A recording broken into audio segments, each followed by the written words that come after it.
볼테르님, 어떤 신사분이 잠시 뵙자고 하십니다. 밖에는 마차 한 대가 세워져 있었는데 그 순간 건장한 사내들이 들이닥쳐 볼테르에게 몽둥이 찜질을 해댔습니다. 정신이 혼미해진 볼테르는 마차에서 씩 웃고 있는 드로앙의 모습을 볼 수 있었습니다.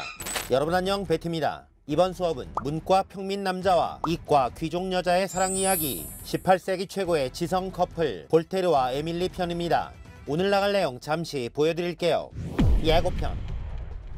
프랑스와 마리 아루에, 에밀리 인 파리스, 시레이성의 로맨스, 자디그와 캉디드. 지금부터 스타트합니다.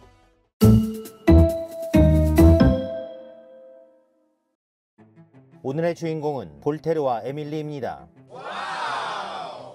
볼테르는 1694년, 에밀리는 1706년, 18세기가 열릴 즈음 프랑스에서 태어납니다. 이 시기 프랑스 사회는 기독교와 신분제의 틀에 박혀 있었습니다. 한마디로 관용, 톨러런스란 없는 곳이었죠. 이 교도는 바로 처형되었고, 왕족과 귀족이면 세금은 면제, 귀족이 평민을 폭행하거나 남편이 부인을 폭행해도 아무 문제가 없었습니다. 과학계에서는 데카르트주의가 팽배하여 아직까지는 뉴턴이 눕고? 이런 분위기였습니다. 하지만 영국에서 발발한 계몽주의 사상은 18세기를 지배하며 마침내 미국의 독립전쟁과 프랑스 시민혁명을 이끌어냅니다. 이러한 계몽주의를 상징하는 인물로는 이과계의 오일러, 라플라스, 라부아지에, 달랑베르, 허셜, 문과계의 몽테스큐에, 칸트, 로크, 루소, 아담 스미스 등등 레전드 학자들이 즐비했지만 가장 대표적인 인물은 당대 최고의 인싸였던 볼테르였습니다.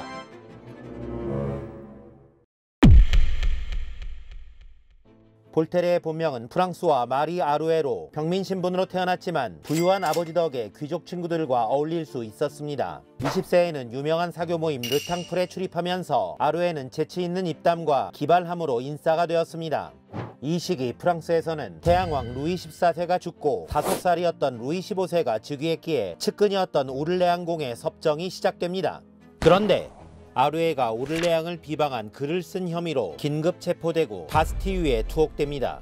천재에게 감옥은 상상의 공간이었습니다. 이곳에서 아루에는 비극 오이디푸스의 초고를 집필하였으며 11개월의 수감 생활을 마치고 준비한 실제 공연에서 빅히트를 쳐버립니다. 이때부터 아루에는 볼테르라는 필명을 사용하며 거침없는 필체로 프랑스 사회를 통렬하게 비판합니다. 볼테르의 인기는 하늘로 치솟았지만 한편으로 귀족들의 시기심도 커지고 있었습니다. 1726년 30살의 볼테르는 일행들과 공연을 보러 갔는데 일면식이 있었던 귀족 청년 드로앙이 다가와 볼테르는 족보도 없는 성씨라고 빈정대자 내 성은 나로부터 시작되지만 당신의 성은 당신으로 끝날 것이오 라고 받아치며 일촉즉발의 상황이 벌어지지만 일단락됩니다. 며칠 후 공장님이 주최한 모임에 참석한 볼테르에게 한 하인이 메모를 전합니다. 볼테르님, 어떤 신사분이 잠시 뵙자고 하십니다. 밖에는 마차 한 대가 세워져 있었는데 그 순간 건장한 사내들이 들이닥쳐 볼테르에게 몽둥이 찜질을 해댔습니다. 정신이 혼미해진 볼테르는 마차에서 씩 웃고 있는 드로앙의 모습을 볼 수 있었습니다. 볼테르는 이후 드로앙에게 정식으로 결투를 신청하지만 이는 귀족사회의 심기를 건드려 볼테르는 또다시 바스티유 감옥에 투옥됩니다. 다행히도 그동안 쌓아온 인맥 덕분에 볼테르는 영국으로 망명을 가는 조건으로 간신히 풀려납니다. 배를 타고 영국으로 떠나는 길, 프랑스에서 귀족들에게 당한 수모를 곱씹으며 볼테르는 더 강해져서 돌아오리라 다짐합니다. 가깝고도 먼 나라 영국은 볼테르에게 다른 세상이었습니다. 30개의 종교가 행복하게 공존하고 있었고 의회가 왕을 견제할 수 있는 입헌군주제 국가였죠. 셰익스피어 공연을 자유롭게 볼 수 있었고 걸리버 여행기에 조너선 스위프트와 만나기도 했습니다. 망명 이듬해 1727년에는 런던에서 세기의 과학자 아이작 뉴턴의 장례식이 거행되었습니다. 시민들 틈에서 이를 구경하던 볼테르는 입을 다물 수 없었습니다. 뉴턴이 아무리 위대하다지만 한갓 과학자에게 성대한 장례식과 웨스트민스터 사원에 명당 자리를 제공하는 것은 프랑스에서는 있을 수 없는 일이었습니다. 77년 전 데카르트의 쓸쓸한 죽음과는 너무 대조되는 일이었죠. 볼테르는 프랑스에 필요한 것은 권위주의를 뛰어넘는 관용이라고 생각했습니다. 2년 남짓의 시간이 지나고 볼테르는 프랑스에 돌아갈 수 있게 되었습니다. 파리에 도착한 볼테르는 돈의 권력을 갖는 걸 우선순위로 두고 파리의 모든 복권을 매입하는 과감한 투자를 감행하였으며 결과는 대성공! 웬만한 귀족 가문을 넘어서는 엄청난 부를 가지게 됩니다. 이후 볼테르는 영국에서의 경험을 모아 프랑스 사회를 비판하는 영국 서간을 집필하기 시작합니다.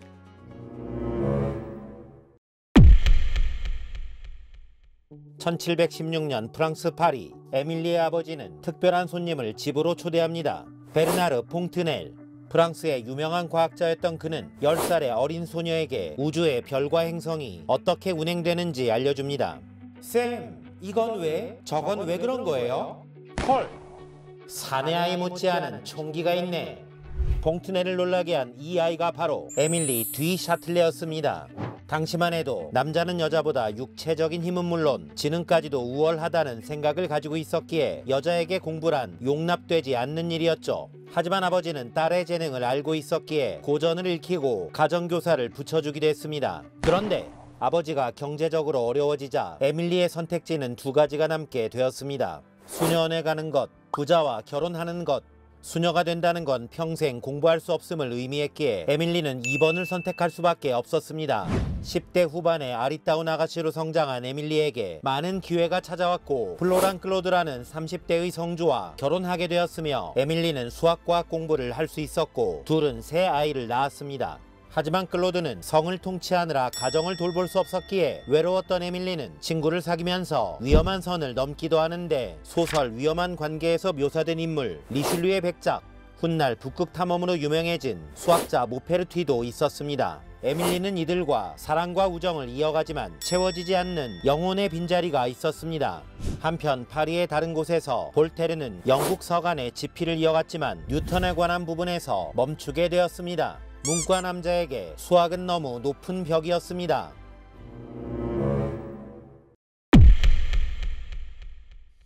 (1733년) 어느 여름 볼테르의 집에 초대받은 어느 부부가 낯선 여인을 데려옵니다. 에밀리였습니다.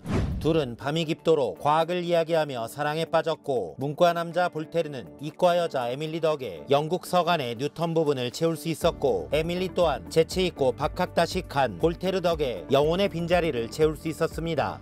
그리고 마침내 1734년 볼테르의 영국 서간이 출판됩니다. 하지만 영국 찬양은 프랑스 까기로 인식될 수밖에 없었기에 이 책은 출판 즉시 금서가 되고 볼테르에게 수배령이 떨어집니다. 같은 해 6월에는 파리의 최고 재판소 앞에서 영국 서간의 모든 책이 불태워지고 이를 목격한 에밀리는 겁에 질리게 됩니다. 볼테르에게 화가 나기도 했지만 지금은 사랑하는 사람을 숨기는 게 우선순위였죠. 에밀리의 남편 클로드는 파리 근교에 시레이 성을 가지고 있었는데 볼테르가 숨기 딱 좋은 장소였습니다. 아니, 부인을 다른 남자와 성에 둔다고? 돈이 많았던 볼테르가 거금을 들여 성을 리모델링 해준다 하니 클로드는 싫어할 이유가 없었고 한편으로 외로운 와이프가 영혼의 친구와 함께 지내는 것에 감사한 마음이었습니다. 이곳에서 볼테르는 선을 제대로 넘어버립니다. 문과 남자가 감히 프랑스 과학 아카데미가 주최하는 과학 논문 대회에 도전장을 내민 것입니다. 에밀리라는 든든한 백이 있었지만 볼테르는 프랑스 각지에서 최고급 실험 도구를 자비로 구입하여 밤낮 없이 실험에 몰두한 끝에 빛과 열에 관한 연구 논문을 제출할 수 있었습니다.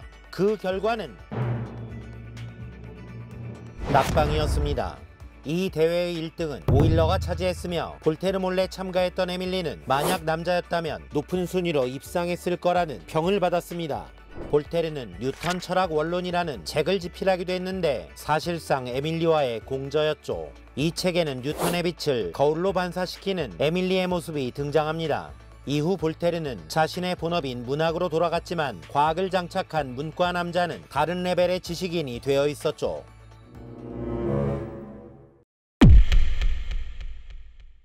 10년간의 도피 생활을 마치고 1743년 파리로 돌아온 볼테르는 루이 15세의 총애를 받으며 승승장구합니다. 하지만 궁전 도박장에서 대신들에게 실언을 하는 바람에 둘은 또 쫓기는 신세가 되고 생이별을 하게 됩니다. 볼테르는 오를레앙에 의해 좌천당했던 맨 공작 부부가 제공해준 소성에 은거하며 작품 활동에 매진했으며 시레이 성에서 자신의 모험담을 그린 자디글을 집필합니다. 2개월 후 에밀리가 소성으로 찾아왔고 둘은 시레이 성으로 복귀하지만 10년간의 뜨거웠던 사랑은 식어버린 상태였습니다. 그러던 어느 날 르네빌의 영주 스타니슬라스에게 전갈이 왔습니다. 궁에 두 사람을 초청하고 싶다는 것이었습니다. 볼테르는 자신의 분신 자디그를 상연하고 싶은 마음에, 에밀리는 여배우로 출연하고 싶은 마음에 흔쾌히 수락을 했고 연극은 절찬리에 상영되었습니다. 앵콜 앵콜 앵콜. 궁전의 공연장은 환호로 가득했고 볼테르와 에밀리는 특급 연예인 대접을 받게 되었습니다. 한편 성에는 생랑베르 후작이라는 젊고 매력적인 시인이 있었는데 사랑이 식어버린 둘 사이에 생랑베르가 끼어들었습니다. 에밀리와 랑베르가 사랑에 빠져버린 겁니다. 하지만 사랑에는 책임이 따르는 법. 에밀리가 42살에 임신을 하게 됩니다. 고령에 출산을 하다 죽는 게 아닐까? 불길한 예감이 엄습했던 에밀리는 남은 시간을 뉴턴의 프린키피아에 대한 해설서를 쓰기로 하고 두문불출. 여름이 끝나가는 8월 30일에 탈고를 합니다. 4일 후인 9월 3일 에밀리는 딸을 출산했지만 감염으로 일주일 만에 사망합니다. 향년 43세였습니다. 볼테르는 자신의 반쪽을 잃었다며 깊은 슬픔에 빠집니다. 10년 후 에밀리의 원고는 뉴턴 자연철학의 수학적 원리라는 이름으로 출간되었습니다. 이 책은 아무나 읽기 어려웠던 프린키피아를 대중 속으로 끌어들였으며 에너지에 대한 독창적인 이론을 정립했고 라그랑주와 라플라스라는 슈퍼스타를 탄생시키며 프랑스 수학의 기폭제가 됩니다.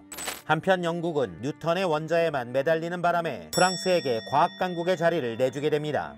볼테르는 이후 프랑스를 떠나 프로이센과 스위스에 기거하며 백과전서 집필에 참여하고 최고의 사회풍자 소설 캉디드를 완성시킵니다. 이 작품에서 볼테르는 교회와 낙관주의를 비판하고 개인이 자신의 밭을 일구는 게 중요하다고 강조합니다.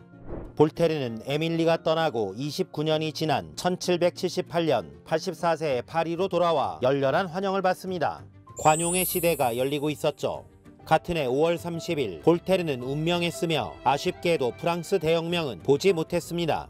1791년 그의 유해는 팡테옹에 안치되었으며 100만 명의 추모 행렬이 시대의 아이콘을 배웅합니다. 에밀리의 영혼도 이와 함께였을 것입니다.